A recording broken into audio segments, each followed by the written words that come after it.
ദേശാഭിമാനി ജീവനക്കാരെ പുറത്താക്കിയ നടപടി ശരിവെച്ച് CPIM സംസ്ഥാന സെക്രട്ടേറിയറ്റ് ലക്ഷങ്ങളുടെ സാമ്പത്തിക തിരിമറി നടത്തിയെന്ന് കണ്ടെത്തിയ കൊച്ചി യൂണിറ്റിലെ 3 ജീവനക്കാരെയാണ് പുറത്താക്കിയത്. വയനാട്ടിൽ നിന്ന് രതീഷ് വാസുദേവൻ ചേരുന്നു. രതീഷ്, വിശദാംശങ്ങൾ എന്താണ്? കഴിഞ്ഞ വർഷമാണ് ഇത്തരത്തിൽ ദേശാഭിമാനിയിൽ സാമ്പത്തിക അപകടവുമായി ബന്ധപ്പെട്ട ഒരു പരാതിയിൽ പരിശോധന നടന്നത്.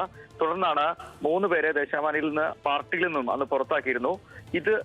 ഇതിനാണ് കഴിഞ്ഞ ദിവസം മാനേജ്മെന്റിന് CPM സംസ്ഥാന സെക്രട്ടറിന്റെ അംഗീകാരം ഉണ്ടായത്.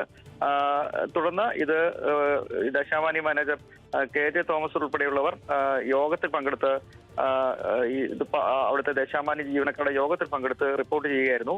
ഇത്തരത്തിൽ സെക്രട്ടേറിയറ്റ് നടപടി സ്ഥിരീകരിച്ചതോടെ ഈ കാര്യം കഴിഞ്ഞ ദിവസം കണ്ണൂരിലെ ദേശാഭിമാനികളുടെ ജീവനക്കാരുടെ യോഗത്തിലാണ് റിപ്പോർട്ട് ചെയ്തത്.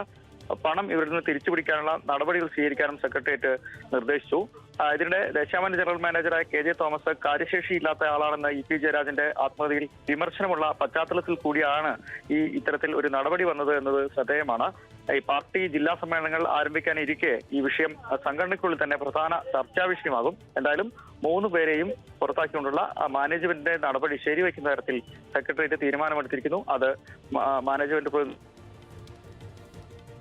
വയനാട്ടിൽ നിന്നും രതീഷ് വാസുദേവൻ.